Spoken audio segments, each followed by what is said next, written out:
What's up, Sam? Where we at, Sam? We're in Los Angeles. Los Angeles. We made City it. of Angels. We made it. So in today's episode, I know we came out west, but in the episode, we are going east. We're very excited to have our esteemed guest, Mr. Andrew Spalter, founder of East Coast Global.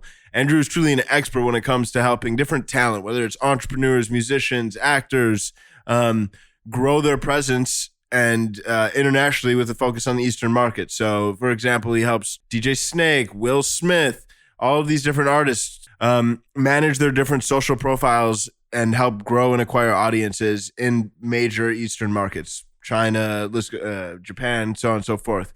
Instagram, Spotify, the platforms that we all know and love aren't even available in a lot of those different markets. So there's a lot of different nuance required. But with that said, I mean, China alone, the population is 1.4 billion people. I mean, for perspective, US around like 340, 350 million. That's almost like a quarter of the total population of China. So as we like to say, that the yuan is waiting. Chasing that yuan. You got to get the yuan. We tried, man. We tried. We looked that shit up before we recorded this shit. We tried. I'm just telling y'all now. But yeah, you know, I thought Andrew's episode was great, and I think it'll be great for people to hear because I don't think, at least in my career thus far, I've taken, and I sound, you know, after talking to Andrew, I'm embarrassed to say this, but I haven't taken the Chinese market as seriously as I should have. You know, he's telling us these numbers on their, you know, viewership on TV shows, on, you know, single releases getting hundreds of millions of plays in China, and they get, you know, it's possible that they could have 2 to 3 you know, million in the US. So you can really make, and I think that's, you know, based off his, you know, this is sort of his business model. You can really make an entire strategy just for that area of the world. You know, so I think everybody, this is relevant to everybody, literally managers, people who work at labels, anybody in the music industry, anybody who has a brand in general, whether it's them or their artist. I think this is relevant to them. For sure. And I think it's not too early to start. And I think tons of tactics in this episode. So without any further ado, Mr. Andrew Spalter. Ni hao, Andrew. He didn't tell me about that. That is awesome. That's all I got, to be honest. That was awesome. That caught me so off guard. That was great. Very, very excited to have you on today. Excited to be here. For sure. I think, this is, by the way, out in LA for the first time Music Business Podcast. You're the first ever LA guest. This is very prestigious. With that said, I think... very excited to learn a little bit about what you do, East Coast Global, and some of the different takeaways that some of the listeners can get. So I guess before we dive into specifics and tactics, we'd love to just hear the founding story of East Coast Global. I know you've been kind of doing some work in the music industry, but a lot of our people, listeners, very entrepreneurial. So just sharing that entrepreneurial journey would be amazing. Yeah, awesome. Cool. So thanks for having me. Welcome to LA. Welcome to Grammy Weekend. Thank you. Welcome to the madness. Yeah. And the best part of it, it's warm here, you know, so you guys got that going. Yeah. So I guess, I mean, I'll start from the beginning. I was in music management, always that kid in college. You know, I'm 26 now, so I was that kid in college 4 years ago that was finding bands, you know, reaching out to them, asking them who was on their team, all that sort of stuff. Started managing a lot of bands and working with them. It was in college, a lot of developing bands that really just kind of were developing a lot of SoundCloud artists, YouTube artists, nothing really of substance. Moved out to LA, was working with a few bands, and then ultimately met the Madden brothers, Joel and Benji of Good Charlotte, when they were starting their management company. One of their clients that they had on the roster was Jessie J from really the inception of their company. And when they launched, I was working with Joel as his executive assistant, and then worked my way up there to be a day-to-day once the company grew and grew and grew. Yep. From there, I became super close with Jessie J just because her and I were working across a bunch of stuff together. And then her tour manager left to go work with Shawn Mendes, and is still his tour manager to this day. This guy, Kez Dark, one of my mentors in the industry and just an overall good dude. And I'm actually seeing him tomorrow because they're off cycle right now, which is great. Or not off cycle, but they're in Grammy mode. So it's here, obviously. Yeah. So I was working with Jessie J as a day-to-day and tour manager. At one point, she was like, I'm going to do the show in China. We need to fly the whole team out there. You guys need to be there on the ground, obviously, as a tour manager. we just thought it was a show that she was going to sing on in China as like a guest star, like sing and perform her show or whatnot and her songs. We land there and they're like, yeah, your competitors are in this room. You should go meet them, blah, blah, blah, blah, blah. And we're like, whoa, this is a competition show. And it turns out imagine if you had The Voice today, but every competitor was like Adele, Bruno Mars, Gwen Stefani, Justin Timberlake, like the top of the top artists in the Western world. Just in China, these people are selling out stadiums and arenas and they're competing. No egos, none of it. It's a huge look. They're getting 100 million viewers a week, 1 billion during the finale. What? Yeah, different levels. What? Yeah. So she's the first international artist on the show. She ends up making it through every week because her voice is one of the best of our generation, And so we get through.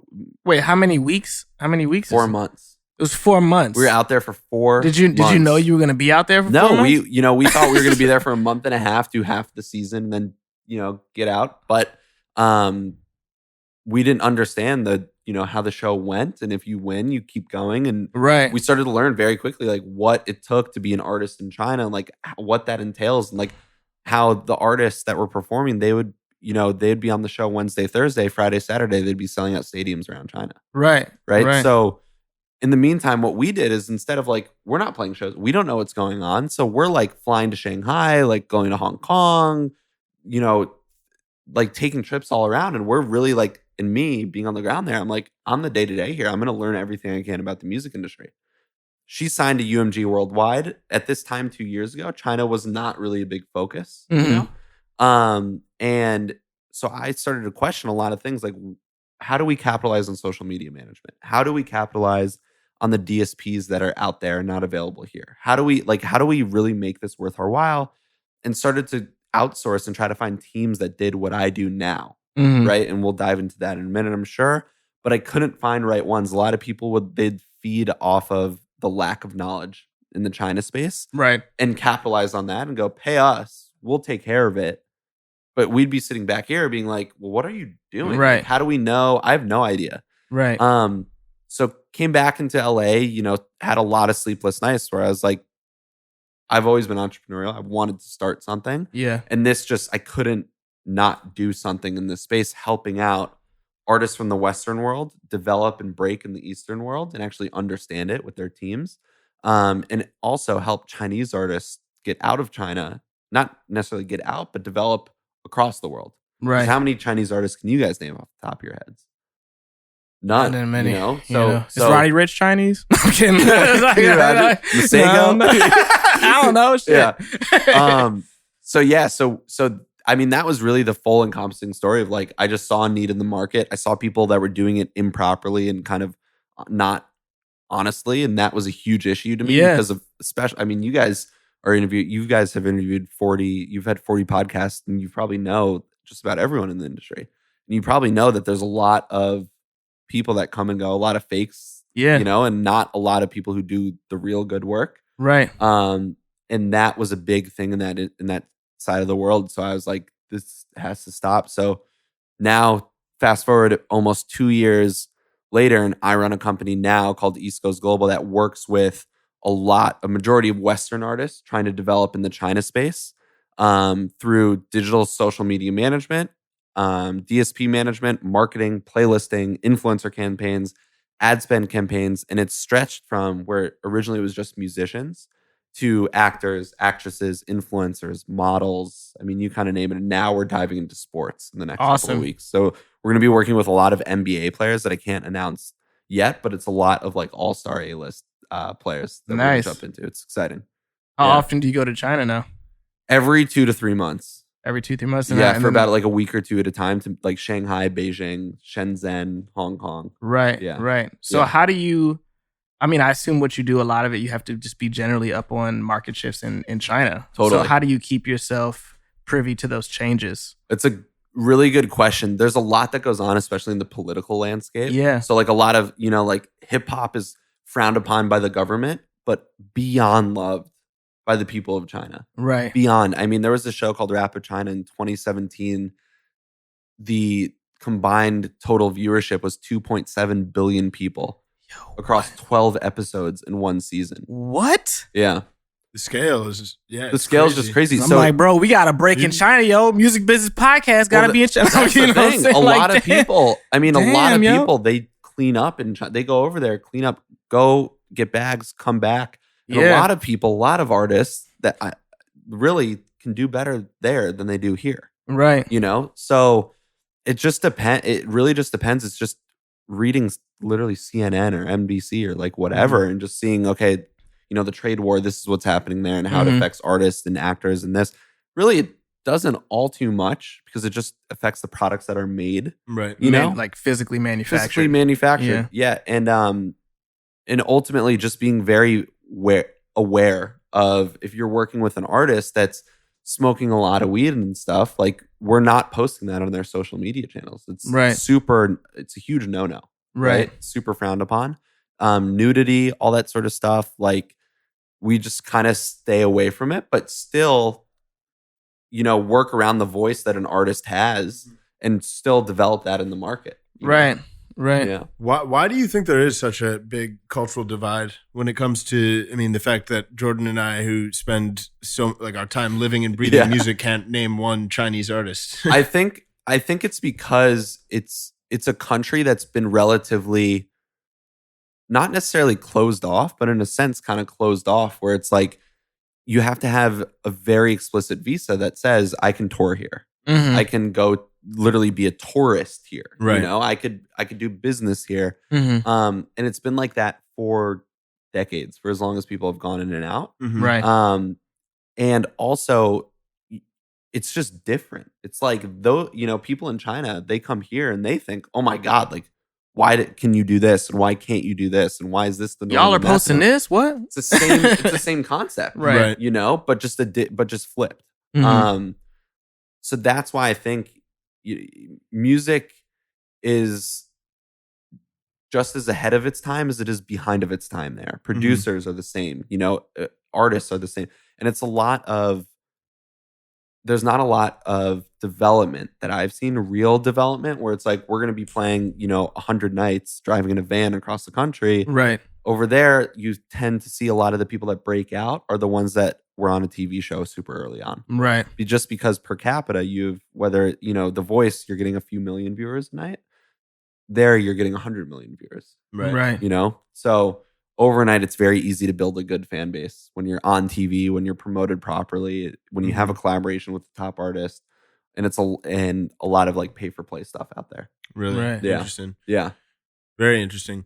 When it does come to trying to make artists that you're servicing and working with that may have some very solid traction in the States or internationally, break in China. I mean, obviously, I think it's not just like always going to be subtitling this video. I think there's some level of attention you need to play to these cultural nuances, right? 100%. Can you speak to some specifics in that regard? I know you spoke to kind of like general community guidelines, no nudity, but beyond that, like making somebody truly culturally relevant there. How do you think about that and approach that? That's a really good question. And I'm glad that you asked that because every single time I meet with someone, that's part of our pitch. It's how do you even go about this? Like, where do we start? You know, and so first, is it different for every artist, or are there things that are across it is different all for artists? every artist? Just because right now hip hop is it's not frowned upon by the government, it is, but by kids it's loved. Right. So you really want to probably play because into it's that. frowned upon by the government. Right, exactly. You know, it's like it was in the 70s and 80s. Yeah, you know, exactly. 90s. It's like it's crazy. It's really interesting to watch. Right. But so every artist is different, but the underlying tone is number one. It's like if you're an artist out here in the States, you're going to want to be on Instagram and Twitter and stuff, you know, and TikTok now and whatever else and Triller and who else, whatever else there is. Just as in China, the reason why we start with social media management is because if you're an artist, you know, Instagram, Facebook, Twitter, YouTube, Google, Spotify are all not available in China. So a lot of artists are like, well, we're doing this. And I'm like, well, you're not really working that market because you don't have that reach in that space, right? So that's number one. Number two is getting onto the DSPs that they have and use there with each 800 million to 1 billion users on each of these platforms and going, your photo is literally from 2011 and you're signed. You're a major label artist. Right. I go, you've never worked this space, you know? So it's the start, You would, of course, if you're working the US, you're going to make sure your Spotify image is updated. You're verified on the platform. You have an Instagram that's popping, all that sort of stuff. Same concept out in China. Then if you want to take it a step further, then what all of our managers do that we work with, they go to their agents and they go, hey, we just verified our NetEase account with East Coast Global. We have a Weibo account. We're doing this. We're verified on this platform. We're posting and communicating with fans. We have this many. This is how much engagement is, like what percentage it is. Mm-hmm. We're going over to Asia. Why are we doing just Beijing and Shanghai? Each of those cities have 30 million people each. Go play a few shows in each of those markets. Tour around the country. Spend an extra week and go to 3 to 5 extra cities, and really start developing there. Then from there, the artists that we work with, that really flourish are the ones that are willing to do the branding deals in that space, that are willing to us A&R a bit and go, here's a Chinese artist that wants to work with Western artists. We're going to plug him in with you. Do you want to do a release exclusively to the China market? And, the artists that really succeed, it's like, yeah, I do, because I really want to work this space. Right. So someone who did it really well is Halsey. Halsey has been over to Korea a bunch of times. Then she decided, I'm going to collaborate. And I don't know if it's her or the BTS side or what. She collaborated with BTS, who's the biggest Korean boy band in the world. Yeah. Right? Well, one of the biggest boy bands in the world. One of the biggest boy bands in the world. They went number one in the US too. Yeah. So she does that. Overnight, she's a sensation in Asia. Yeah. Right? So that's the stuff that we look at. We look at the bigger fish that are like, listen, we'll do the dirty work, but it's up to you guys to really dive into it and go, okay, I'm going to find a Korean artist. I'm going to find a Malaysian artist. I'm going to find a Chinese artist, and latch on to those artists and be like, you get put on the map by one of them, it's game over. Right. Yeah. Right. Yeah. That's awesome. What are some things that you think the markets could learn from each other? So that the Western market can learn from the Eastern market and vice versa. I think the overall thing that both should learn is that it's not untouchable on either side. And it's not different. I always say this, each market is different, but not in a bad way. Right. It's just different. Get over it. Right. That's what you got to do. Like, you got to see it as like, they don't have Instagram, Facebook, Twitter, whatever. Well, what do they have? What do they have? Like, let me use those so that I could adhere to 1/7 of the world's population. Right. And it's not just in China. It's every student who comes out and studies at a university that came from China. It's every immigrant from China. It's the 600,000 people in Manhattan. 20% of Toronto is Chinese Canadians. Yeah. So you look at that and you're like, just do it. It's like, why are you on Instagram? Because you just did it because people are doing it, So as opposed to looking at it at from the China side of things, looking at the Western world is like, oh, I don't want to touch Instagram. I don't want to touch Facebook. It's like, just try it out. It's how it is, Totally. And I think that people just need to kind of understand that it's like, this is how it is. You're going to play into it or you're not. Right. Yeah. For sure. Yeah. I'd love to hear some specific stories of different artists you've worked with that you're particularly proud of, or kind of big takeaways or lessons, or even some case studies that you tend to speak to. Yeah. So I think the good example, the over the top example is definitely Jessie J. Mm-hmm. So when I was working with MDDN as her day-to-day and tour manager, she was on a big show in China. So that catapulted her star power in that space and her overall artistry and reach in that market. Like I was saying earlier, just overnight, you have hundreds of millions of people watching these shows. You're bound to grow substantially in that space. Yeah. Other people that do really well over there, someone like Dua Lipa, right? So she did a tour. She went through China. She did Shanghai. It was all over the news. She did, all these cities, and it did really well. She has social media. She has verified accounts. Like, they're doing it properly. Mm-hmm. So someone who plays into it also really well is Troye Sivan, the Australian male pop artist. Yeah. They adore him in the China market. He's done a China tour, not an Asia tour, a China tour, right? So doing things like that substantially helps your career in that space. Avril Lavigne, when she started her career, she started touring China decades ago. Yeah, I actually heard. She sells out arenas in China.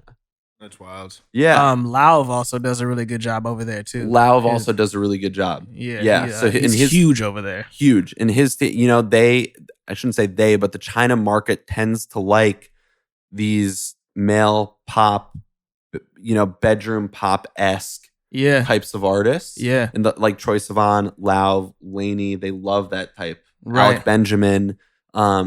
Females, they gravitate towards Billie Eilish, Clairo, Ali X. People that could actually sing and perform, and it's interesting. Yeah. But it just depends, man. It's like there's no secret sauce to it. It's literally just you're an artist that is liked globally. Mm-hmm. You're an artist that's doing well, developing over there. You might have a viral hit. You might have a song that was licensed to a movie that you don't even know about. Mm-hmm. It just depends. Totally. Yeah. When you think of when it comes to your approach on a more kind of like tactical, like process level, and obviously, I mean, you don't have to spill all the beans, but as many beans as you are willing to spill. Yeah. What's kind of like step 1, step 2, step 3? I mean, step 1 you already alluded to. Make sure you're literally just on the relevant platforms. Yeah. And then step 2, I mean, when it comes to, I mean, there has to be some level of consistency across content. 100%. But then the type of content has to be a little bit. It just has to be, ultimately, you have to build the brand in a space that you've never built your brand before. Mm-hmm. Right. So we deal with a lot of meetings where I meet with a ton of managers and I go, listen, like, you're a popping artist, like top of the charts, like you're winning a Grammy Award, yet your photo on the biggest platforms in China is from 2015 and you don't have social media. Mm-hmm. So you have to start from the beginning where it's like, if you were never on Instagram, right? You've missed that 5 years. If you started your artistry 5 years ago, you've missed that 5 years of people searching for your page. Mm-hmm. So it's about going back and really like grassroots, like building your voice, building your brand development, and making sure you're able to tell a story more so than like, copying an Instagram post. Like, something that we were talking about before we hopped on the podcast is today is the Chinese New Year's Eve. Mm-hmm. Tomorrow's the first day of the Chinese New Year. And something that we're having all of our clients do is record a video liner that simply just shouts out everyone in China, wishing them a happy Chinese New Year. Yeah, that's great. Like artists really, if I was back in management, I would tell all artists that they should at least record an Instagram story. Mm-hmm. At least put something on their Facebook if they don't have Chinese social media, just giving a shout out to to literally a huge percentage of the world's population. Yeah. That's the way that I look at it. For sure. Yeah. And I appreciate this too, because even for a lot of our listeners, it might be focused more on just building their initial traction in their local markets. A lot of these same exact principles still apply. And it's being able across the board. Identify who your customer segment is. What are the culturally relevant or important moments or things happening in those like sub worlds, those sub markets, and how can you speak to that, resonate with that? Whether you're an artist that's super into fitness and there's a big fitness thing, or a basketball fan, finding those overlaps with your audience. Sorry, go ahead. I was gonna say, I think it's just easier for people to do that when they're in their own culture. I think there are a lot of cues that they don't think about, but if you actually zoom out and think, this is why I do what I do and why I was successful. Not just in in hip hop or in R&B, but in America, if you can step back from what it seems like, you can step back and analyze yourself in that view, and you try to find your parallels. It seems like in China, exactly. And knowing, like if you are any type of artist of any genre, you love the NBA. Mm-hmm. The NBA is one of the most beloved sports in China. Yeah, for Chinese people, it's one of the only TV channels that runs 24/7 that allows video of tattoos. Wow. So it's like it's leaning into that. If you have tattoos, if you have that, like that's cool to people. Right. If you like the NBA, that's cool to people. If you love, China's a huge food culture. If you are a foodie, play into food culture. Right. So it's thinking like that. Flash. Didn't Stephon Marbury go on to have like an incredible career in China? Yeah. So like. I think there's a documentary coming out about him soon, actually. Yeah, I think it's him he's like a coach in the Chinese Basketball Association. Awesome. That's great. Yeah, because I remember too, after his time in the NBA, he became like he's a superstar in China. He lives in China. He literally, to everyone who's going to listen to this, like go on Instagram and like look up his Instagram. Yeah. It's all about him in China. That's crazy. That's awesome. That's funny that he has Instagram also, because now he lives in China, so he probably has both. Oh yeah, he has both, and I think he's doing better on the Chinese platform than he is here. You briefly touched on this, and I don't want to spend too much time here because I don't know how relevant it is, but out of just my own curiosity, you spoke to the censorship, one channel where it shows people wearing tattoos. That's wild. I mean, even for somebody like how do you, what are the confines that people need to play within in that market? And then even for something like Instagram, like, can you even have Instagram on your phone in mainland China? So if you're in mainland China, you have to download a VPN in order to get to Instagram. To say that you're not in the country right. to download whatever. Usually just because when people are on iPhones or other Huawei phones or whatever, they're logged into an app store that's in China. So that's how they monitor Heavily it. controlled. So, sure. but it's like when I go over to China, I use my data plan. It's like with AT&T, it's $10 a day to have your plan that you have here in a foreign country. And because I'm on my plan, you could be on Instagram all day long, Spotify, whatever. Right. Yeah. For sure. Right. Yeah. So I live and breathe digital marketing. Yeah. I mean, I'm focused more on Western markets, but Yeah. like spending all this TikTok, obviously tons of hype around TikTok. And I think statistically, the growth is so promising that like all signals are pointing like TikTok is a priority platform. Average age will grow 100%. Over time. Yeah. One of the biggest concerns though from people like further in the industry is that like there might be some red flags given the fact this is owned by ByteDance, which is a Chinese company. I know they've pushed back saying they're not sharing any of this data anywhere, but this is like a very legitimate concern to the longevity of TikTok in the US. Yeah. Where do you stand on that? Is that something people need to worry about? Like, is it just all BS and hype? No, yeah. I mean, it's a little bit of both of the latter things that you said. Like, I don't think it's anything anyone really needs to worry about. It's just like when people are using the that face aging app. Yeah. You know, where everyone's like, oh, Russia owns this, blah, blah, blah, blah, blah. It's like, spies. Man, it's like, but it's like you're on your phones all day long. Yeah. Everything that you do is out there on the internet. And I don't know. Listen, TikTok is owned by a Chinese company called ByteDance. They purchased Musical.ly, turned it into what it is now, TikTok, right? In China, they have an app called Douyin, which is literally, I showed you guys before this, it's the equivalent of TikTok in China. In China, you can't download TikTok.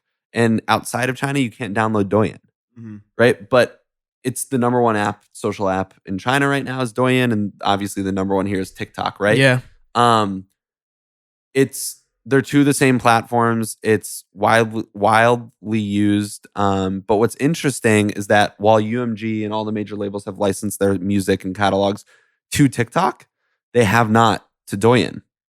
So you'll go on to Douyin and you might have a viral song, you know, from a Western artist, but chances are it's like a snippet of something that somebody else pulled that wasn't, it's like you can't search a UMG artist on Douyin because it's just not there. So it's usually fan uploads, which is really interesting. And I think that that's going to be a big issue. Yeah. Simply because I don't know if like TikTok, can you make money off TikTok? Does anyone? I mean, there's the creator marketplace where there's actually TikTok is brokering influencer payments and collabs. Can like people make money paid off publishing? I'm pretty sure on TikTok streams. Okay, so that's something that's not happening then on Douyin. Yeah, you know, so I think that's maybe you might run into an issue, but again, it's in the ethos of this is in China. We can't really monitor this. It's owned by a Chinese company. It's like chances are it's just going to be in the ethos of this is out in the world and whatever, you know? Right. I don't think that there's like, I definitely don't think that it's going anywhere anytime soon, you know, or like some, I don't know. Yeah. Yeah. So I know you get to work with some, I mean, amazing artists, interesting individuals across different industries, but Will Smith. Yeah. I mean, he's crushing marketing in general. Yeah. He's not necessarily as deep in the music game as he once was. Yeah. He's a great team around him. Yeah. The Westbrook guys. They do a lot of great work. For sure. And then, I mean, they replicate that service for other talent as well, right? Yeah. And then, I mean, can you talk about how just as somebody that's a fan of Will and his socials, getting to talk to somebody that is a part of that puzzle, how have you approached it for Will? What have been some of the learnings along the journey? Sure. So we started working with Will around the time the movie Gemini Man came out. Yeah. They're just super closely connected with a few guys on their team over the years through like internships, believe it or not. And we reconnected at a conference and he was like, oh wait, you're doing China stuff. Like we need, you know. So you met them? You were both interns? No. So he was a president of another company. Oh, but you met him when I was an intern for the company. Yeah. Okay. Yeah. And then years later, we met up again, just randomly bumped into one another. And a year after we bumped into one another, he was like, we're going over to China for some film promo. the Chinese film industry is the second largest film market in the world, right? So they're bringing in hundreds of billions of dollars a year for the film industry. Right. Will had Gemini Man. They needed, a team that could really be like them, nimble, quick, fun, could be on the ground to be like, we need to subtitle this video and get it out because this is what we're doing in the next hour. And we need you to help with the social launches and the verifications and all that sort of stuff. So we dove in pretty quickly, as like a team member. Right. Really. Working with his team, the things that we do to execute, he has people around him at all times that shoot content. He's shooting his own. He grabs the camera at times. Like, it's awesome. Yeah. Like, you guys probably watch his shit. Like, it's super, super cool. Yeah. So what we do is we work directly with his team on a daily basis to get those pieces of footage, subtitle them, change the music to adhere to the China market, and then upload them onto the channels that we work with daily that are in China that he lives on, with millions of followers and whatnot, and work with those Weibo and Douyin teams to promote his channels properly, the way that they should be, because he's actually, technically he is an influencer on these channels. Yeah. So it's actually creating great content and gives the people a reason to download it, to watch his stuff. Right. We broke some serious stats. He was the number one most engaged Western celebrity on Weibo in October. He was the first ever Western person on Douyin. And when I say Western, I mean everything outside of China. That he was the first person to ever break the top 10 charts on Douyin. So we've done a lot of great work with him. He hit 1 million followers in 3 days on Douyin. Wow. Like it's crazy the influence that this guy has. Yeah. And also he's just great to work with. Like he's really fun and funny, and like what you see him doing is like actually him. It's not a facade, Yeah. Yeah. So it's cool. Amazing. That's awesome. Growth hacks. Everybody, I know there's no shortcuts to growth, and obviously not everybody like has the carryover clout of Will Smith to drive 1 million followers in 3 days, but I do. No, I'm kidding. What's up? Shit. Speak for yourself, Sam. Yeah. Don't be mad because you ain't got the juice. I got the juice. Yeah, exactly. That's funny. What are various tactics that you see working well in growing audiences across those platforms, especially knowing that the TikTok equivalent is literally just like TikTok with a different skin in China? You have influencers. That's like the biggest thing today across the board, across all social media globally. You have influencers that you can meet. That there's so many people that are Chinese influencers that live in LA, that live in New York, that live in Toronto, that like go to the beach and show people what the lifestyle is in LA and go to different restaurants and all that sort of stuff. And then you could take it a step further and get teams that can find these influencers to create specific campaigns with your artists or clients or whoever it is you're working with. And if you have a budget, you can pay these people to put you on a map. Yeah. We all know, everyone listening too, that it is super interesting market where it's like you might pay 10 influencers $10,000 a pop, and who's to say that your song or anything's going to do well, right? Yeah. It really has to connect. The Lil Nas X thing was like, who knew that was going to pop off the way that it did and come with a record deal, and then him actually follow up with a great EP and an album, that like he's the literally most successful single of all time exactly. on the Billboard charts, most weeks in #1. Right, and he bought Old Town Road. He bought the beat for what, $20? Yeah, from a producer in Amsterdam. Right. Yeah, so and that producer's rich as hell too. He's got a publishing deal, all that. Yeah, exactly. So you look at that and you're just like, this isn't it's not weird. It's today. Like this is happening today. The growth hack. I tell everyone, there's no secret sauce. Yeah. You can buy followers, but even if you bought them on Instagram, people know it's fake. Yeah. Because of your engagement. Same thing in China. You buy followers, it looks terrible on your channels. You can put ad spend behind it, but it only gives you a certain amount of impressions. And if it doesn't connect with that market, good luck. You can use influence. There's really no secret sauce. It's just like if it works, it works. Lil Nas X worked.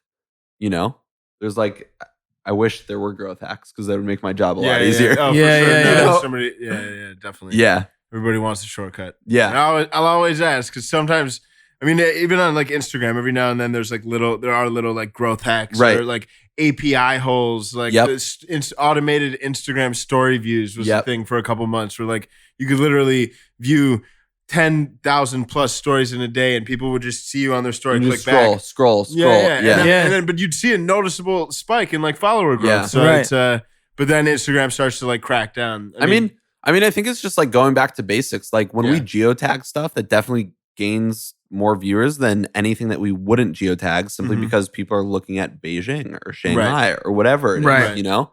Hashtagging certain things. It's like, you know, something that really works well, actually, a growth hack is like so Netflix, the show Queer Eye. Yeah. Right? There's one of the guy who, Bobby Burke is his name. He's the redhead who is the interior designer. It's people joke because he's like the one that does the most on the show. Yeah, he literally will demolish your house, and like the next day you have a brand new house. Yeah. And then when like Anthony is making like a guacamole dish or whatever. Yeah. But we work with him in his China presence, and you know, and they just launched a show in China that they're announcing their version of Queer Eye. Awesome. Every one of the 5 cast members is straight. So interesting. So he was like, you know, so a lot of the people saw it that deal with Queer Eye, and they're like, this is a ripoff, and they're not straight. Like, and they're straight, and they're not. So it was really interesting, and he spoke about that on his page. Overnight, we grew thousands of followers because people were assimilating him for the show Queer Eye that didn't know that he had a Weibo channel, and he was interacting with it and calling it out the way that it was. Mm-hmm. You know, and like starting a conversation. Yeah. Which a local conversation. Exactly. And so that was really substantial. That did really well. Another person that we work with, David Foster, he's a Grammy Award. I mean, I think he's like 16 or 17 Grammy Awards. He's a Canadian producer. Super old school. He's done every one. If you look up David Foster, it's like next level, like legend status. Right. He was on a TV show in China, so he as a judge, he built up his following. And something that we do often is have him listen to some Chinese artist music and like comment on it on his Weibo. And those fans see that and like, oh my God, David Foster noticed me. Like this Western 17 Grammy Award winning producer is commenting on my music. Yeah. Like, this is amazing. Yeah. You know? So that's another, it's just like really feeding into what is your niche market, finding that and exploiting it. You know? At what point should artists, especially early artists, from the start? I know what you're going to ask. Yeah. Start. When should they dive into everything China related? Yeah. Exactly what I was going to ask. 100%. I think. Exactly. You got me. I think, well, I get it a lot. And I go, you know, it's like today, it's yesterday. Because it's just like that example that I used. If you launch your Instagram tomorrow and you've developed 10 years ago, you've missed out into it. On all the, 10 years of people who are searching for your stuff. Fans, really people that you can convert into sales and tours and tickets and merch and actual real fans. And something that we struggle with is a lot of people will come to us way too late in the game. And I go, man, no matter the work, like it's going to be tough to dive in here. Yeah. So it's interesting. But that's what I would say. Yeah. What I see a lot in the music industry in the Western world is artists are really hesitant to start posting until they have something pinned down, like a brand or a story. And they overthink it, you know? Yeah. And my opinion was always just to, you have to find your voice, right? You can't just you can't make it up. Right. Exactly. Exactly. That's a good point. I'm sure you guys deal with it a lot, but like you'll see a lot of the artists a few of the artists that I've worked with in the past, they'll be so hesitant to even post an Instagram story. Yeah. And I'm like, man, you're never going to find your voice if you're questioning every single thing that you're doing, especially on a story that lives for 24 hours when you have like 10,000 fans. I'm like, bro, like live. Right. Yeah. Right. It's interesting. So when it comes to smaller artists, what can they do? What can they do? I mean, especially if you don't. Shit. You trying to be another host? Yeah. Damn, you guessing all the right questions. I guess I'm done. What would you ask yourself? Yeah. What would be the next question you would ask yourself? Yeah.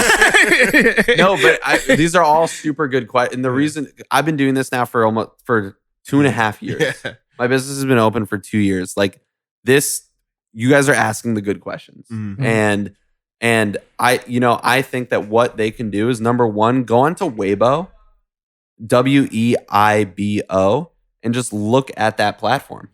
See what's going on. Like you can search, you can create an account. It's very easy. They have an English option. They have an international app on your phone. Like, it's very easy to do that. And I just think starting from there, like seeing who in China is talking about your stuff, it's so fun going into meetings with people and they're like, oh, can you look up this band and this band and this person and this person? And I definitely think that that's a start. Also, for those who are distributing through any platform now distributes to Chinese platforms, so ask whether you're signed to a label, whether you work with a label, whether you work with just a distributor. It's like, ask whoever your regional office coordinator is, your project manager, whoever actually distributes your stuff, get a chart on China. Yeah. See what's going on. Ask for links to your QQ page and NetEase music page. How do you spell those? QQ is just literally the letters QQ. Okay. QQ Music, it's owned by Tencent, publicly traded company. Yeah. Probably you guys might have heard of it. Multi-billion dollars. And then NetEase, NETEASE. Yeah. NetEase Music. So you go look at those pages. They have 1 billion users each, just about. And like those are the pages that I'm talking about, that you have your music living there, but your photos from 2013. Right. Your bios from when it was delivered in 2010. Yeah. Sure. You can be verified on there. You can be a verified artist communicating with fans. Yeah. So it's there's so much that you can be doing that people just they think that it's being handled. Yeah. Ask what's going on in India. For sure. Ask what's going on in Russia. No one ever sends those reports. Yeah.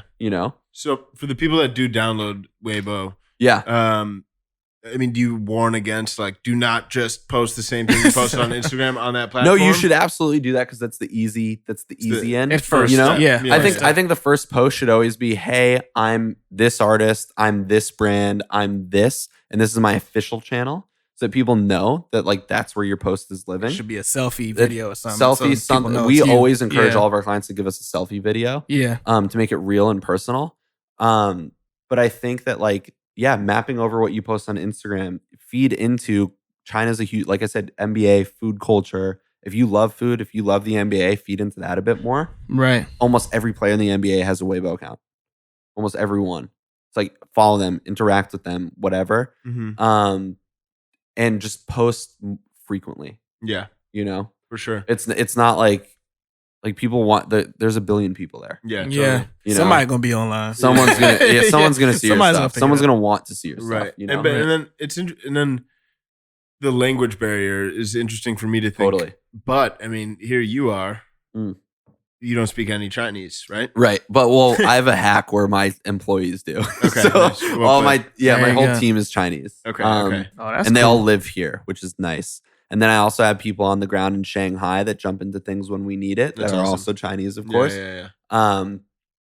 But the language barrier is an interesting topic as well, because I forget the exact year, but there was a year where English, just as you're taught Spanish in elementary school or middle school or whatever, your second language, right? Yeah. English is the second language to learn there.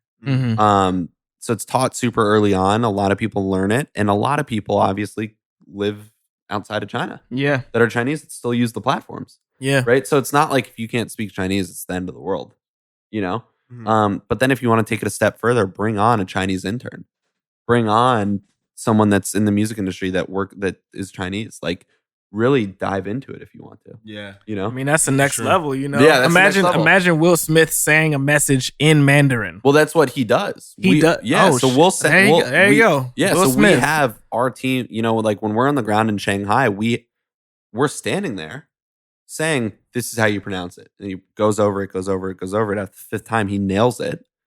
And then he's speaking in Chinese. It's Will Smith, That's awesome.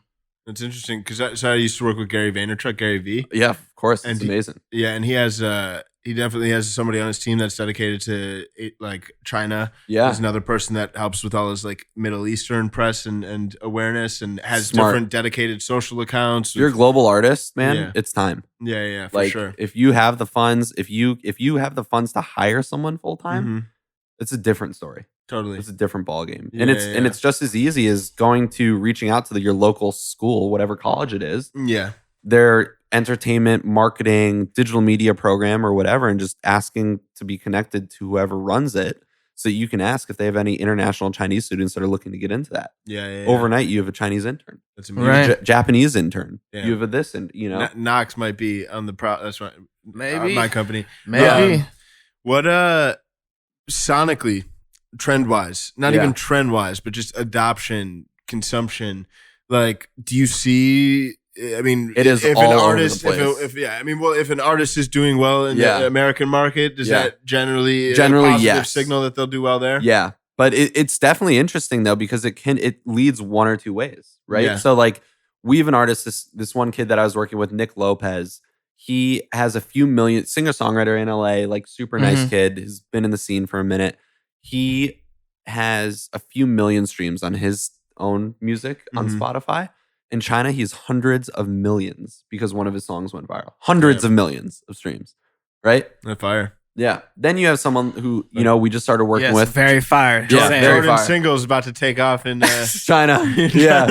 That's the running joke with it us. It could have already have. You don't know. That's what I'm saying. Could be fire it's been doing right now. Yeah. Moved off all American DSPs exclusively in China. Man, it happens. It really does. There's like bands that go and tour China frequently that what? Yeah. And but then you have the other end of the spectrum. We just started working with Omar Apollo, phenomenal artist, 22-year-old kid from Indiana. Yeah. Like really cool. Really like his engagement on Instagram today he's in the top 2% engagement on across Instagram. Yeah, because he has a few 100,000 followers, and literally 100,000 of them are liking his posts. 40% of his followers like his posts. Yeah. Like that's unheard of. And in China, we just launched his account a day or two ago. He has 90 followers on Weibo. He has 900 fans on NetEase Music. So it's a really developmental period for him. Yeah. Whereas Nick Lopez had a viral hit, has a few million streams here, and has hundreds of millions in China. Right? So it's interesting. It's different for everyone. But usually, like Billie Eilish is popping in China. I'm sure. She's Dua popping Lipa, everywhere. Lauv. Yeah. Justin Bieber. Like, you look at that sort of stuff and it's just Taylor Swift, game over. Getting yen, baby. Getting yen. Yep. At what point do you think people should reach out to you? Like, what is your ideal client to work on in terms of where they are in their career? So I still think from the start, I think, because, I've given a lot of knowledge on this podcast. I've literally given people the keys to be like, you can do this. Don't believe everyone who's like, oh, it's a Chinese, download Google Chrome and get a Google Translate extension. Yeah. Like, be smart about it. Be like, we're in an age where literally a website could be like translated like that. Right. But we're always here to help navigate. Like, I have someone who's looking at the info at eastcoastglobal.com email. And like, we have a website that has like a, contact us section and everything. And I'm always here to give guidance strictly because when I was trying to do this for my artists that were on TV shows and touring and releasing in China, everyone was giving me the runaround. You can't launch your own Weibo channel outside of China. You can't do this. You can't do that. Meanwhile, I've been doing it for 2 years. Got him. Here. Right. So to me, I'm like, it's never too early. It's never too late as well. But it definitely helps if you are developing. You've created your voice. A lot of people hit me up and they go, I have a track that I think could be huge in China. It's like, I'm like, what? Like, who told you? Why do you think that? Yeah. Like, who's giving you this information? I'm like, what made you think that like it's going to be big in China? Right. So I don't want anyone reaching out to me that like thinks their stuff's going to be big in China. It's like, you have to have a voice. You have to be developed. You have to actually be working. And like, it's like you said, like, don't look for the easy way shortcut. Yeah. It's like, you boots on the fucking ground. Right. Hit the ground running. Like, download Weibo before you talk to me. Yeah. Right. Totally. Not because I'm trying to be an asshole, but because it's like, that's the least you should do. I mean, try to understand Yeah. what you're getting into before you just blindly reach out and go, here, you know what? Like, we'll pay you some money to do this. It's like, man, like, get your streaming reports from China. Right. See what's going on in socials, all that sort of stuff. Totally. Yeah. What do you think? And I know this group isn't necessarily like solely China, but yeah, 88 Rising. What do you think they've done well at? They've really bridged a culture further than it has ever gone before. Mm-hmm. And by culture, I mean like young hip hop, pop, alternative music. Like a lot of people don't realize, they don't just put China on the map. Like Rich Brian is a Malaysian artist.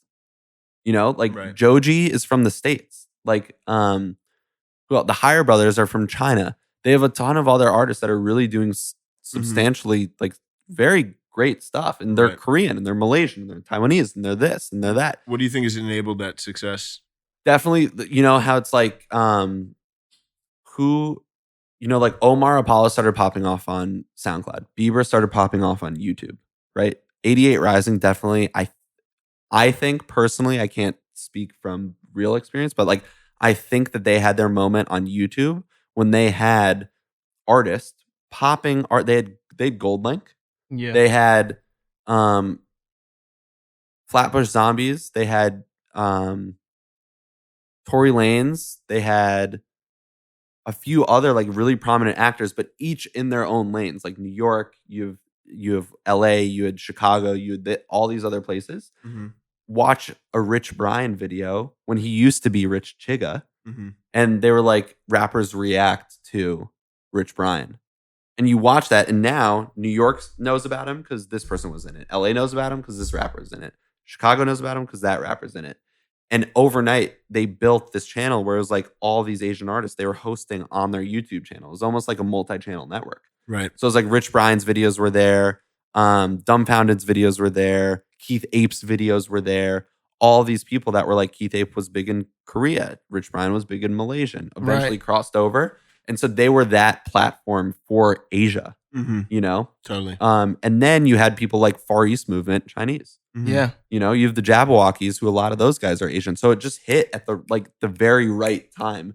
Whereas you had Jabberwockies on TV, you had YouTube takeover, you had Far East Movement who were popping with their songs, and you had artists that were starting to tour Asia a bit more and like grab an understanding of it. And then hip hop coming out of these places, Mm-hmm. you're like, whoa, like this is culturally acceptable. Like this is cool, you know? Totally. Yeah. So I think that they definitely lend a hand in like the bigger discussion of really breaking down barriers, like borders and yeah. That's awesome. Yeah. I definitely love too. I mean, they have just content production as somebody that like works in media too. I think the content production's on point. And just like yeah. with frequency too. And I mean, like half their team, they're like staff from a Yeah. content side. And I feel like as you start to look, I mean, international, East, West, or not, even if you're just focused in like the US alone, like I feel labels and management companies are going to shift over the course of the next like 5 to 10 years to really start developing in-house content teams. And that's why you have people like The Rock has a content team that's around him at all time. Right. Will Smith has a content team. There's a reason why these people are the most successful, influential people in the world. It's because they're playing into their strengths. Yeah. It's a no-brainer at this point. If you can do it, do it. Yeah, for sure. And put it out consistently. Totally. Like at the end of the day, like you are an entertainer. Mm-hmm. You are musicians are entertainers. Like feed into that. Yeah, Right. for sure. For Yeah. sure. Cool, man. This was tight. Yeah, man. This is Yeah, tight. dude. Lots of Knowledge. fun. Yeah, for dude. sure. Yeah. Knowledge bombs. Yeah. Well, thank you so much, man. Really appreciate Thank you for all the having me. wisdom. Where can people find you on the webs? So company is just East Goes Global. A lot of people think it's Coast, but it's not. It's East Goes Global. Just at East Goes Global everywhere. We're on everywhere from Facebook, Twitter, Instagram, LinkedIn, Weibo. We're on Chinese social media. There it is. Tight. Personals is just at Andrew Spalter. And then our company website is www.eastgoesglobal.com. Simple as that. Boom. Got it. Music Business Podcast. We out. Yes. That's it. Another week, another episode. First Thank you, LA guys. one. Woo! Bang, bang. Ooh, another day, another UN. Exactly. That's what I'm saying, though. Yeah, I'm on a whole different path now for the bag, man. That UN bag hits on a different. whole different path for the bag, man. But nah, I thought that episode was like. I feel like I say this every week, man. We just, we hitting out the park, man. We got great guests now. Andrew's a great guest, one of my favorites. We've been had great guests though. Yeah, I know, but like, I keep saying one of my favorites. You know what I mean? Yeah. No, I mean, really enjoyed hearing his approach, and I think to be able to understand the his perspective, somebody that's literally running some of the world's biggest stars accounts, Will Smith, to helping different emerging artists and artists with more traction scale into these Eastern markets. To me, it's fascinating. And I ultimately think, too, a lot of the artists we work with, it's something I have not even considered. Yeah. But the market is there, and with some, and not to say it's a super light lift, but I think the juice is definitely worth the squeeze. And I think it is, for me, big takeaway walking away from this, cannot overlook how to activate and grow in that Eastern market. Makes no sense to overlook it. And a huge takeaway for me for this is start now. Do it now. You don't have to wait. Yeah. You can get to know the market now. You can get to know the trends now. You can do all this stuff yourself. He even said during the podcast, I gave you guys all the keys. Yeah. Put in the work. Yeah. Obviously, what he does is what he's going to do all the time. So, his company can obviously help people in a lot of ways that they can't help themselves, but you can start doing the work right now. Yeah. And so the UN is waiting. The UN is waiting. We out.